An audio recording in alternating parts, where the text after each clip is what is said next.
Everyone in Rosewood Heights believed in Ethan Cole and Lily Morgan. They were the kind of couple that made people sigh with envy, the ones who held hands at grocery stores, laughed too loudly at each other's jokes, and posted flawless photos captioned with words like "forever" and "my safe place." Their relationship looked effortless, almost scripted, as if love itself had chosen them to represent perfection. No one suspected that beneath the polished smiles and romantic gestures, something rotten was growing. No one imagined that love, when mixed with obsession and fear, could become lethal. The perfect beginning. Ethan met Lily on a rainy October evening at a bookstore cafe. She was reading a crime novel, sipping black coffee, her hair tied loosely as strands fell over her eyes. Ethan noticed her immediately, not just because she was beautiful, but because she looked focused, as if the world around her didn't matter. He struck up a conversation about the book. They talked for hours. By the time the cafe closed, they had exchanged numbers, laughter, and the kind of connection people describe as fate. Within weeks, they were inseparable. Ethan was charming, attentive, and thoughtful.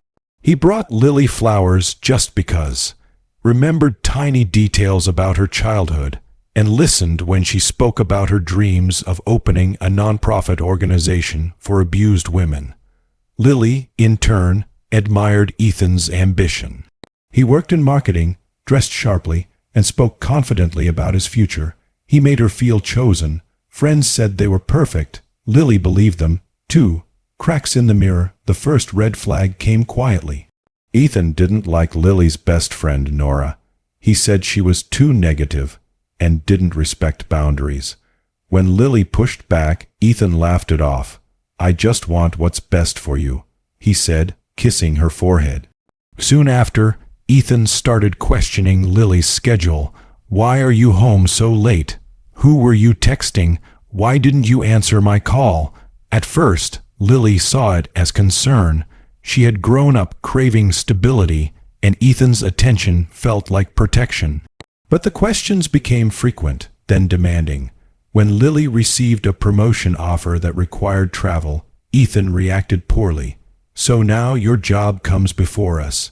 he asked, his voice calm but cold. "It's not like that," Lily replied. "This is important for my future." Ethan smiled, but his eyes didn't. "Just don't forget who's been supporting you." That night, Lily cried quietly while Ethan slept beside her, his arm draped possessively over her waist. 3. The silent control over time. Ethan's charm shifted into control. He insisted Lily share her phone password for trust. He criticized her clothes, saying some outfits made her look available. He discouraged her from seeing her family too often, claiming they didn't understand her like he did. Gaslighting became his favorite weapon. "You're imagining things. You're too sensitive." "I never said that. You twist everything." Lily began doubting herself. When she confronted him about his jealousy, Ethan turned the blame on her.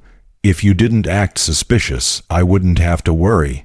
Love became exhausting, but to the outside world, they were still perfect.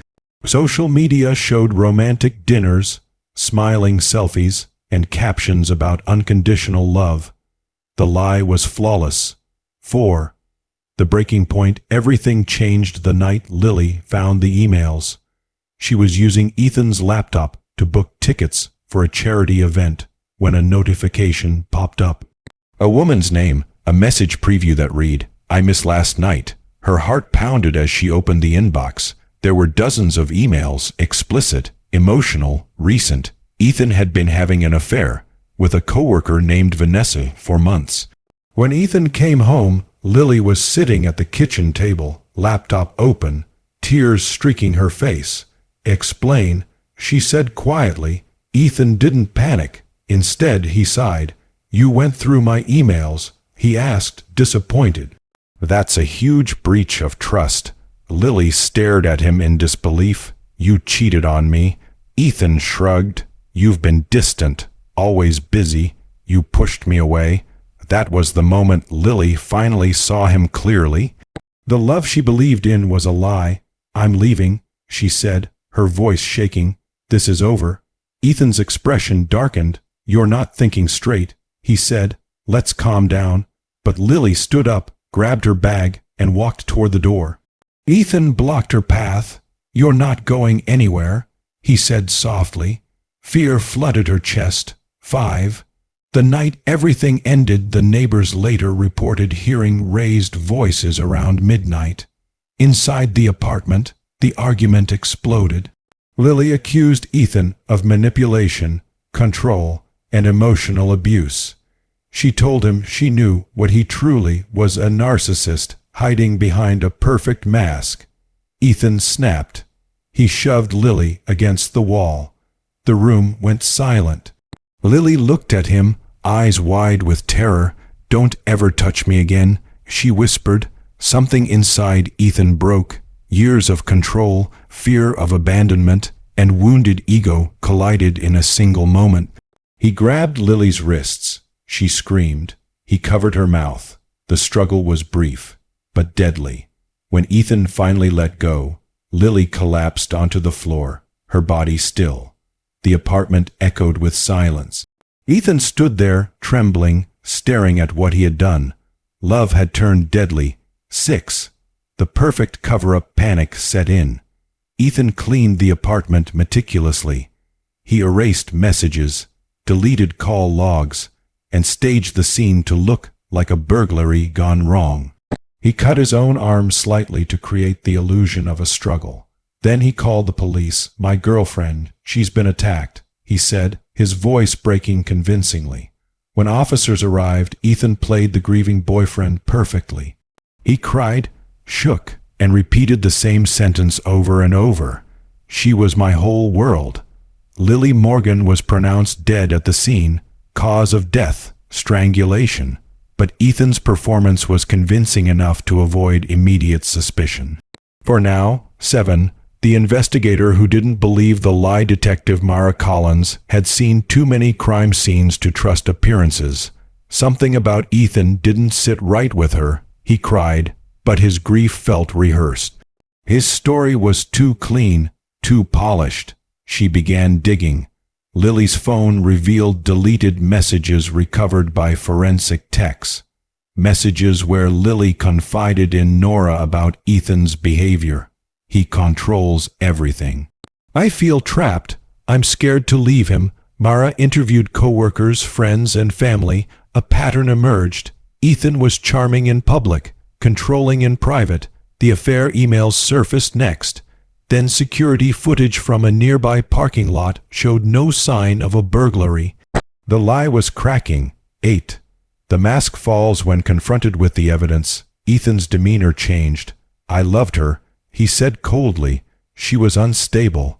But Mara wasn't buying it. "Love doesn't leave bruises," she replied.